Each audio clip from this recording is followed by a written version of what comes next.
It's the home of the UK Wildcats ex-coach Gillespie. He likes to drink and drive around here. And he doesn't take the breathalyzer test, so, you know, he's smart. He's smart like Nixon. No, not like Nixon. Nixon, he recorded his conversations. He's smart like George W. Cheney Bush. He deleted all those emails. You know what I'm talking about. Kentucky, you know. Oh yeah, UK.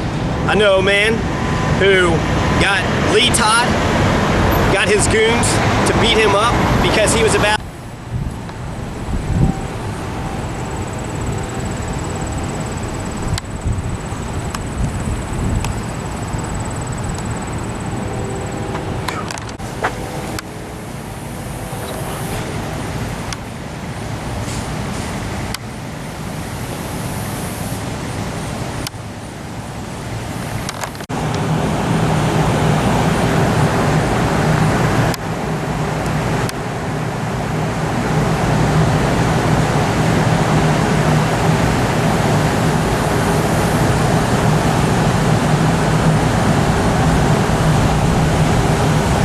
Where's Calipari? Should be working today. I'm just saying, if UK is so smart, then why do they have 13% of the population here impoverished? There should be no poor people in America, the richest country in the world. And so you got the police, a lot of Lexington police, and I even tried to file a complaint on the library right here in the headquarters, right down the street, which is actually down that street is where Gatewood Galbraith,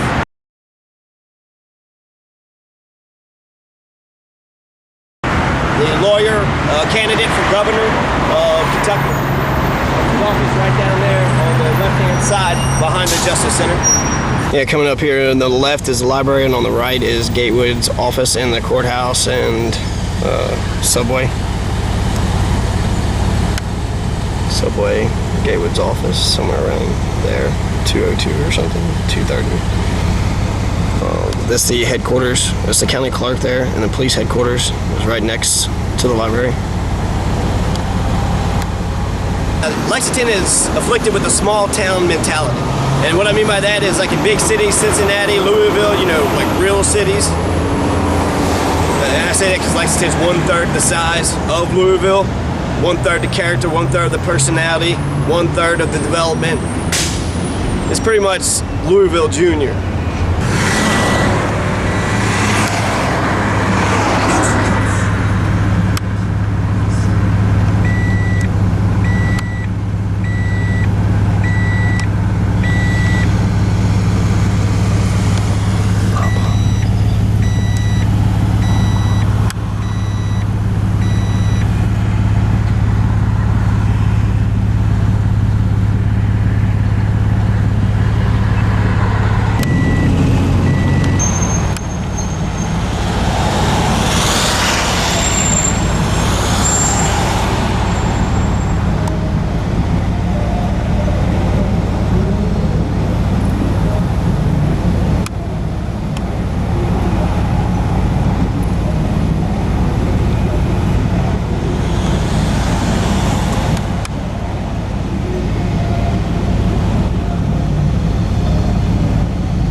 The small town mentality, you got big city. In big cities, the cops tend to go after real crimes, real criminals. So, you know, robberies, murder, burglary, anything that is present danger. But in small towns, you got a police force and not many people in the population. So it's like they have to find trouble. They got to look for it. They got to go out. And instead of finding just crime and just criminal activities, they many times will run into a situation and create a crime where it doesn't even exist. One example, I know that I got friends, skater friends, and they say that they skateboard along the sidewalk and the police will hassle them and say, "What are you doing, punk? What are you up to, punk?" Well, you know, and then if the skater gets testy back, like, you know, You know, I'm just out here just skating, I'm just walking, you know, being a regular citizen.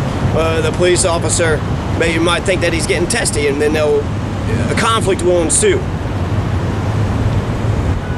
And after that happens, it was like the skater was doing nothing wrong, but once the police officer intervened with his attitude and his demeaning orders and insults, and the skater gets testy back, then all of a sudden, you know, there could be resisting arrest, it could be assault of a police officer, it could be anything. Like, don't talk to me like that, boy, do this, boy, do that, boy.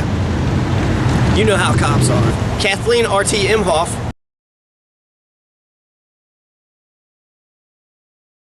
the director of the library, she was caught embezzling funds. She was caught spending taxpayer money on personal expenses that were unnecessary. After Kathleen R.T. Imhoff embezzled funds, hey! She used taxpayer money for extra sharp heels so she could stab the homeless people that she walked out of. That's when they would gather right in front of the library. And let's don't forget the Bluegrass Airport. They were caught doing the same thing. And I think it was the Herald Leader, the daily paper here in town, that was actually unearthed and disclosed all that.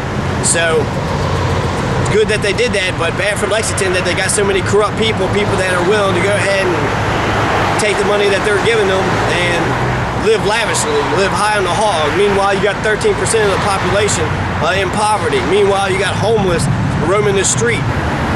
Lexington's got more banks than cockroaches. Everywhere you look, there they are. And when you turn the lights on, they scatter underneath the refrigerator. There's a ton of banks here, and it seems like in front of every bank you got a group of homeless people. How does that make any sense? We're gonna protect these banks, but we're not gonna protect people?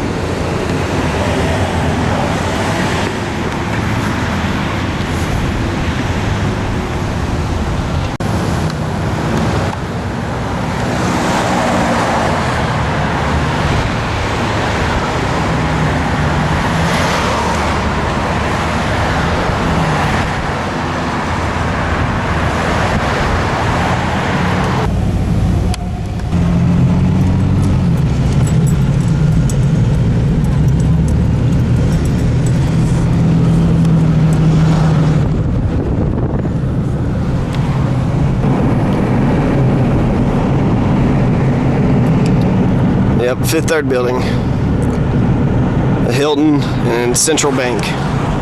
So two of the three largest buildings in Lexington are banks.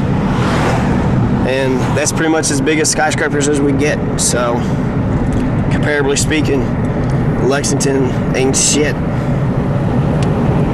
Coming up to Rupp Arena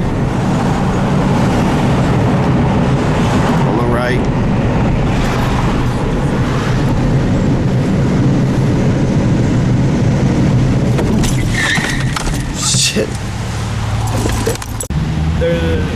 Lexington's home of Keeneland Race Course. Lexington is home of James Brown.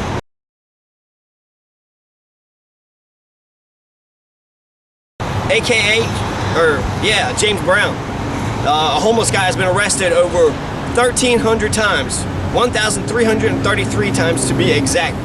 That was last I checked online, maybe a couple months ago. I hear right now he's back in jail. So nobody's got this man home, nobody's got him any food, no one's got him any Social Security. He didn't really stand a chance. James Brown is a 60-year-old man. That's a grandfather. And damn you, Lexington, for not treating that man better. Since 1992, 1 out of 4 days, that man's been arrested. And probably more, but there isn't the documentation to prove